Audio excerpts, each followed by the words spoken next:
What's going on, everybody? It's Charlize Walker of Lisa's Business Enterprise here with another nonprofit knowledge tip. So, I will be talking about ideas to help with fundraising activities. What I have been hearing and seeing, and the questions that I have been answering around this time is what can we do to raise more funds?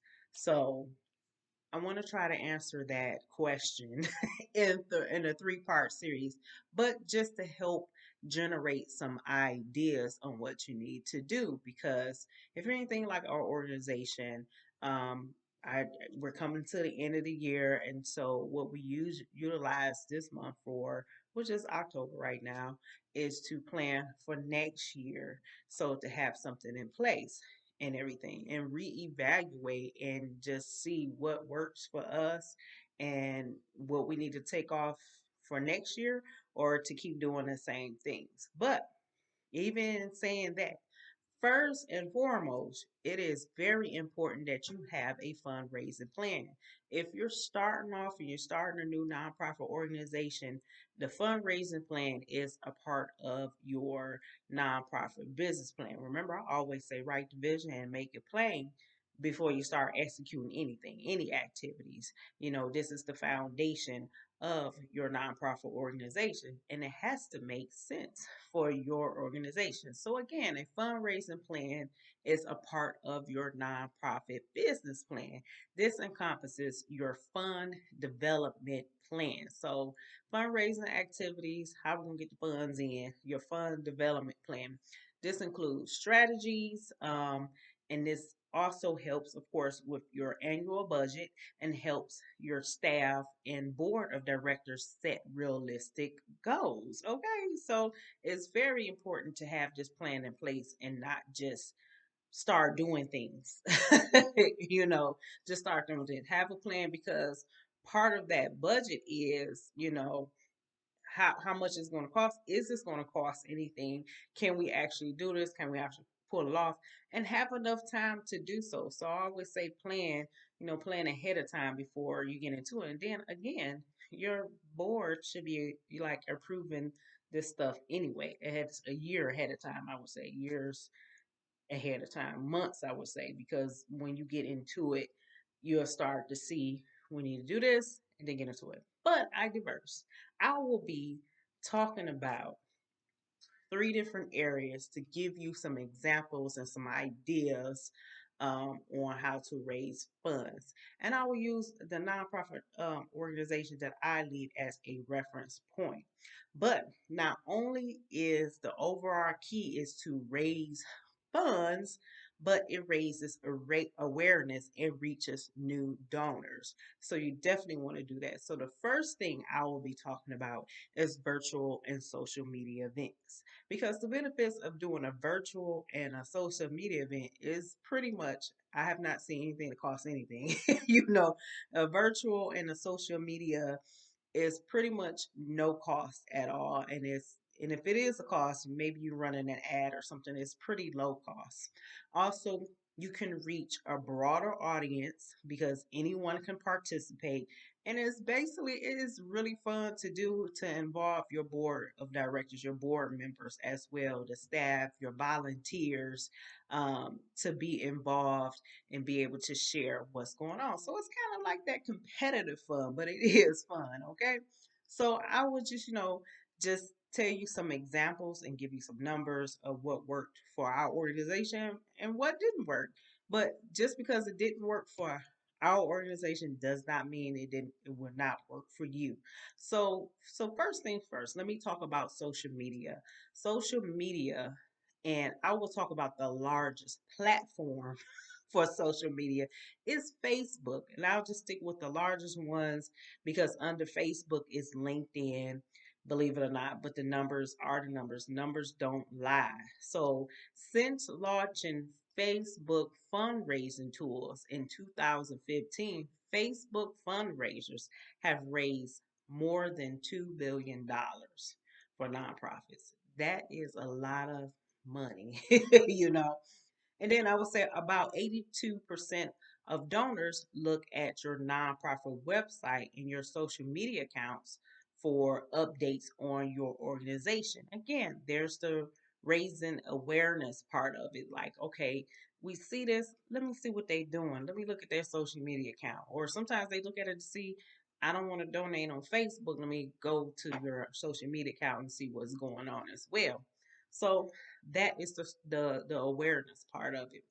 And then and the larger sense of it is about 74% of American internet users are on Facebook. Remember, I said it's Facebook and then it's LinkedIn. If you don't have a LinkedIn profile, you may want to try it.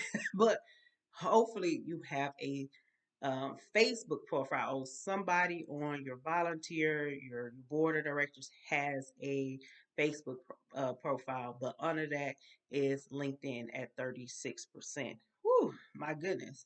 So it's good to have a Facebook profile and also know the numbers. These are numbers are on QGIF. It's a kind of like a nonprofit platform for statistics and everything. So you can get those numbers and a lot more. It's good to have those numbers to back it up, especially when you're presenting something to the board. But with any event, you do have to promote it. So that's when, the people that come in, again, make it kind of competitive fun that you can spread awareness about it. So let me talk about a few different social media events that did like help us really big time. Actually, Facebook is really one of the ways where we draw in donors. I would say that.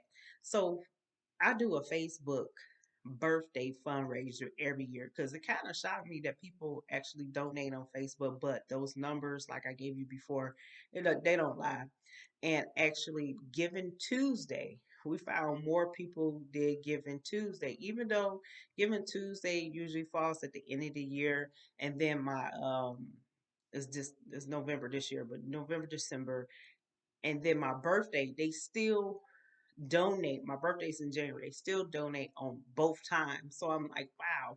But the downside to doing a Facebook fundraiser, depending on how you set up on the back end with your nonprofit, once you get your 501c3 and everything, it took us, even though we're supposed to get it within the week, it still take us months to get for some reason. So if you don't have an immediate need or something, we got to connect it where it's connected to our bank account. It transfers in there. It's supposed to transfer in there without after a week once your thing is done. If you do more than $100, I think it is now. So, but it still takes us a good couple of months before we even can get the funds for some reason. But it's another way other people have it set up. If you don't have it set up, they'll send you a check and that takes even longer. You can still do it as long as you're a 501c3 because it's all connected to the charity. I don't want to say charity navigator and everything, but and that's how they know you're a 501c3. So, it's GuideStar actually connected to GuideStar. Sorry. So the other things that we did was virtual fundraisers. Virtual fundraisers allow anybody anywhere in any state to participate. And I will throw out a few examples that we did. And I want to say most of them worked. So one we did and we're doing again is Krispy Kreme, the Krispy Kreme fundraiser, the Krispy Kreme donuts. Yes, where they can, we're running the e-gift cards for $10. You can run from however much, but I think it's fair to do it. They can get an original glazed dozen donuts. Um, we're doing it for $10, but we put in there an option to donate. So either you can do the e-gift card for the original glazed donuts, and once they purchase, about we say 24 to 48 hours later, we send you the e-gift card. You do have to get this connected with Krispy Kreme, set up with them, get the e-gift cards, and then issue them out yourself. So you do have to create. Only thing is you do have to create some type of form. We use that form to collect the name, the email, and everything. But a good thing is you'll have a name and an email, right? And again, we did it with either you can get the donuts or donate, or you can do both. Hey, the other one we did was Panda Express. Yes, the Panda Express one. They do have a virtual fundraiser where if you set up with them, they give you a code, and anybody anywhere, as long as they're using a code, go eat or whatever, and they'll contribute or whatever amount to your organization once it's done. Now, it did not work for us, and we did it twice. One reason is you have to reach a certain dollar amount, and then if you do it again, that doesn't mean whatever you did the first time, they're going to roll it over to the next one. That doesn't happen. So it didn't work for us two times. We tried it twice. We're not going to try it a third time. So it may work for you. The third one that we did was Popcornopolis. Popcornopolis, yes, the popcorn. So what we did again, they pretty much, I think they gave you all the material. If I recall correctly, they gave you all the material. They even send you a sample box.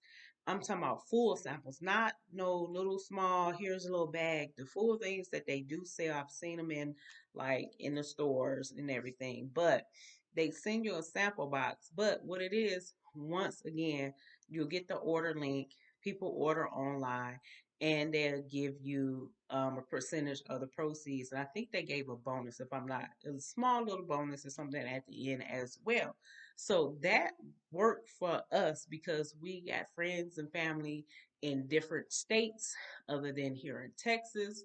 And it actually worked for us. So again, try something new. Those are a couple of different things that you can try for your organization. Again, sit down, plan it out. Who gonna do what? Is this gonna cost something? Again, the goal is to raise funds, have funds, but to raise awareness and get new donors because that's what you need because these funds can cover some expenses. That's the whole goal right there. So hopefully this first part helped you become up.